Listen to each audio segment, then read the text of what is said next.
Thank you very much. It's my distinct pleasure to be before you this afternoon and with invited guests and the audience as well to speak about a matter that frankly has been front and center probably like never before in Canada's history, and that is the robustness and quality of our supply chains and logistics, matters which don't normally lend themselves to exciting conversation, but I anticipate in this audience and in this context and in this time, that definitely is the case. Next slide, please.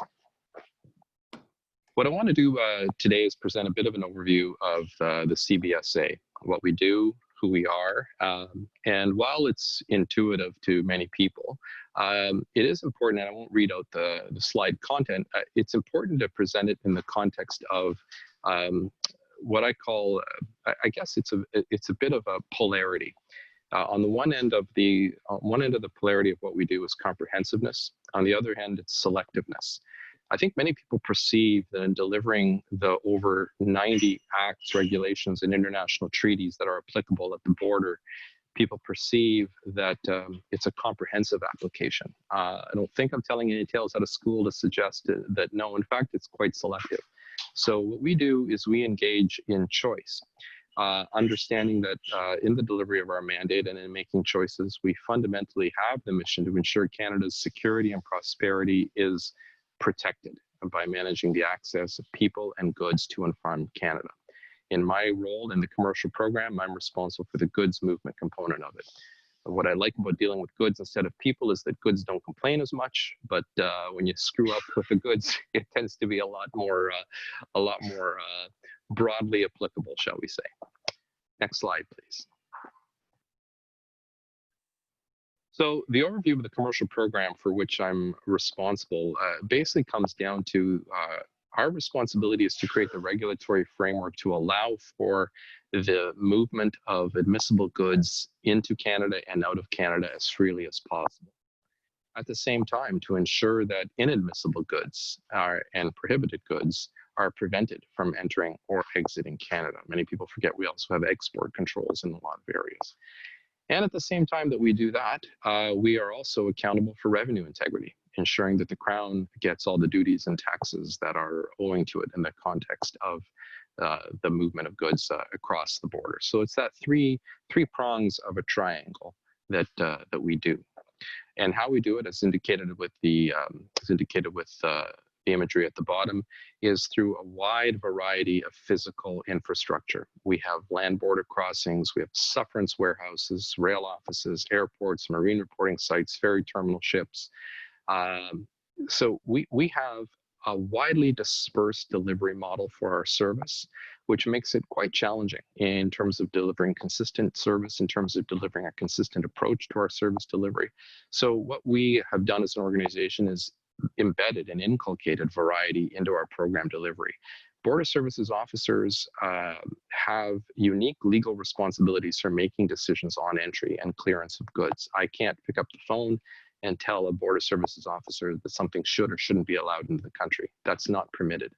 They alone can do that individually. So we need to take account of regional realities, local realities, and ensure that we provide good training and good cohesion in the regulatory framework such that we get an element of consistency that reflects the program priorities. That, in effect, is what we try to do. Next slide, please. So the current state of where we're at, there's three basic streams for commercial imports. The regular commercial trend, that includes our trusted program, and by our trusted program, I'm referring to those frequent flyers, such as they are auto companies, for instance, who transact many transactions across the border on any given day. They're part of a program called Trusted Traders, whereby we provide them certain facilitated services. You've all seen things like fast lanes and secure corridor lanes. They provide enhanced oversight for us of things like their security of their supply chains and other matters that protect the interests of Canada, and in return we provide facilitated services. But more broadly speaking, there's the regular commercial import stream. That's the stuff that most people think about when they think about commercial imports, the big bulk imports of refrigerators or coal or whatever it might be. There's also the courier low value shipment, and that's the stuff now that has the most prominence. That is your UPS and your FedEx orders. was describing to my family when I started at the CBSA, and they're trying to understand what I do. And I said, well, when your Amazon package is late, it's probably my fault. And that then they understood what it was that we mean. But we facilitate the movement of courier goods into Canada. And finally, postal, which is similar but distinct to the courier company's product offering. We manifest our service at the 3 international mail centers, well, 4 centers in 3 cities in Canada. And we ensure that import and export controls are properly applied in that context. So the current state, as you know, no shock to anyone, e-commerce has literally just absolutely exploded. The growth has been exponential through all streams, all modes, and COVID-19 has had some really important disruptions in that regard. It's a model e-commerce that is premised on order it today and have it at my door tomorrow. Well, all of a sudden, when air cargo dried up out of China, we started seeing e-commerce move in the marine mode, something that was never foreseen because it's the slowest of all modes. And we did not have, we struggled with our systems and our regulatory models to adapt to that conveyance for this type of movement. So it's something we're definitely struggling with. But the last bullet to me is the one that sticks out because it really shows, it gives you a sense of just how skewered the movement of goods is. 87% of overall commercial program volume imports are done through CLVS and postal. So it's becoming a much more retail environment, whereas one day in the past, it used to be all about brokers and middlemen ordering large bulk volumes of goods for distribution later on. Next slide, please. This slide here comes from our friends at Canada Post, so Chad will, I think, be particularly resonant in understanding this, and it shows the volumes. The numbers aren't that intuitive in of themselves, and the print's a little small, but I'll just point you to the light blue line. That is the cumulative import volume, the cumulative daily inventory of all the different mail centers. The real comparator to that is the red line in the middle, which is the total for 2019. So if you look at the light blue line, the total for 2020, and the red line, the total for 2019, you start to see what's been happening. And you can pinpoint it directly to COVID-19. All of a sudden, people are ordering mops and brooms and back scratchers and whatever else it is you may imagine through the mail. So it's an unprecedented volume picture. Next slide, please. So many of the challenges that we have fundamentally come down to the rise in these imports, but more to the point, it's challenged our ability to deliver on our security and facilitation mandate. And that mandate is a trade-off. Every time I put my thumb down on the scale a little bit to ensure I improve the security oversight and I inspect more packages and I more rigorously assess more product, it has a direct and deleterious impact on the facilitation of movement of admissible goods. So we have quite a dynamic ongoing daily discussion with Canada Post as they are struggling with daily intake volumes, the courier companies as well. They need to move product and the economy needs for product to be moved. At the same time, we need to make sure that we apply proper oversight. The more volume, the more risk. So that's always the trade-off that we're trying to deal with. So as indicated on the last bullet, it's the processing capacity, our system capacity as well. We've got legacy systems that were built to respond to how business worked and how goods moved in the past at the time, and those models aren't the case anymore. So now we're struggling to make sure that our systems are able to adapt, and at the same time ensuring proper revenue collection, ensuring that the duty rating is proper and appropriate, and of course the primary mandate of safety and security as we do all that. Next slide, please. So this really, I won't read it out, but this is the laundry list of challenges, and it's a continuation of the last slide, but in effect, it's that combination of how do you deal with variable resource demands when you've got a finite and static model of resource allocation. We apply a lot of patchwork solutions. In this season right now, we're really dependent, for instance, on student porter services officers. And we have a number of very particular and granular issues, be it with regards to misaligned incentives with clients, as indicated before. The better job I do on inspections and oversights of packages, the more a disservice I'm doing to the needs of clients like Canada Post to move things quickly and ensure that intake gets done quickly. And as we're dealing with all this, we've got COVID physical distancing requirements. So staffing inefficiencies have become even more prominent in our program. So as demands for service increase, our ability to provide more staff is actually diminished. Not just, I said it was static before, it's actually reduced as a capacity. Next slide, please. So part of what we're trying to do is to modernize our delivery of the program. And I know that's a catch-all term that sounds good and doesn't mean a lot unless you put some meat on the bones. So what we're trying to do is to address modernization through these 5 lenses here. Really leveraging data more than anything else. The sooner and the earlier in the supply chain that we can get an understanding, not just of what's coming, but who's produced it, who ordered it, where is it coming from. That will help us do effective targeting. That'll help us get an informed understanding of what matters.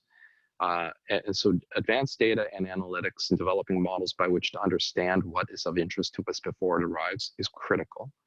From a modernization perspective with regards to health, safety, and security, what we're trying to do there, the health, safety, and security mandate is a catch-all phrase we refer to capture everything from the need to prevent fentanyl and guns from entering the country to as well as delivering on things like preventing aquatic invasive species from entering the country on behalf of DFO, Department of Fisheries and Oceans, ensuring that we keep African swine fever pork products out of the country on behalf of CFAA.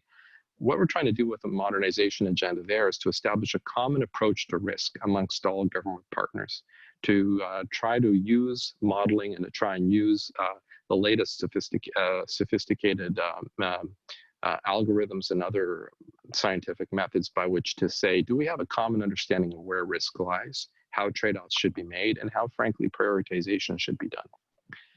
From a trade facilitation perspective, what we're trying to do is to stream out the low risk. So I indicated before the Trusted Trader program, there's a good example. We're trying to understand who are those parties that transact with us on a regular basis that we know to be low risk by virtue of a rigorous model by which to understand how they deliver their business and how they've transacted with us in the past. And then let's stream them in a different direction and provide a differentiated level of service. Modernization from a revenue collection perspective is just about disciplining the process. We're quite dependent right now on people wanting to be compliant. Canadians have a great international reputation for a reason, and that's because we try to do the right thing. But we're trying to leverage technology and to leverage modern tools to discipline and streamline the means by which we ensure proper accounting and proper designation of HS codes. And of course, a lot of this takes legislative frameworks, puts them front and center to make sure that we have the right regulatory authorities in place to be able to respond. Next slide, please. So in the context of supply chain and logistics, what we frame everything we're trying to do in the context of a catch-all phrase we call the e-commerce strategy. What the strategy is intended to do is to deal with the volume crisis in e-commerce by leveraging data, technology, and harmonization as well with our B5 partners to understand what models of data really matter, to understand where common threats lie, to develop a strategic approach to deciding where risk lies, how we should interdict with it, and what tools and mechanisms we're going to do. Part of the increasingly interconnected world, one of the elements of it rather, is that you often see goods transacting or being transshipped through a second country to a third country. So that need for harmonization is absolutely critical. So anything we do in isolation is only of limited value. Next slide, please. I spoke a little bit about the advanced data and the analytics that we're trying to do. What this bullet suggests and speaks to is just how important it is for us to be able to address this from a just-in-time model. We have an advanced information requirement that's differentiated by mode or by conveyance. With e-commerce, what we're trying to do, especially with an advanced analytics model, is to really cut down the amount of time that we need with data. And that will enable business to be able to move much more freely in a just-in-time model. We need things right now 48 to 72 hours in advance in many cases. Ideally, we shouldn't need data that much with that much lead time. It's the reality today. We want to get to a point where we enable growth in different business models and innovation in business models by ensuring that we have the right information at the right time without being unnecessarily onerous. And of course, that's going to take an investment to work not just with our other government agency partners, but also academia, private sector, and others to explore innovative technological developments. We're like everybody else, we're excited about the potential that things like artificial intelligence and non-intrusive inspection equipment offers as an opportunity for us to deliver our mandate, to improve controls, and as well as ensure facilitation of cross-border e-commerce product movement. Next slide, please.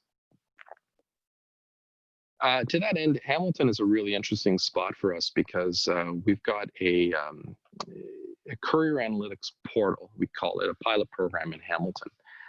And this is something that in 2019, last year, the Hamilton International Airport developed and began testing this automated solution to alleviate these operational challenges with us. It's a proof of concept tool that allows our regional officers to basically access the proprietary systems of these e-commerce courier companies to filter data and to input targets. So it's on a voluntary basis. They allow us to kind of look at their databases with the right controls with respect to privacy and the like, but to just identify based on known data sets and patterns what's likely to be of interest to us, and then we'll let them know, and then that gets streamlined.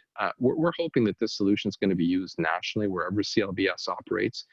I think most people would agree that the most successful regulatory models and the ones that withstand the test of time are those that are mutually beneficial to both parties. We realize as government we may have a lot of tools and authority in our toolbox, but quite frankly, sometimes the best tools are those that are left unused. And so if we can successfully lever the existing data systems of these courier companies to affect delivery of our mandate, they may be the low-hanging fruit solution. So we're quite hopeful with this one.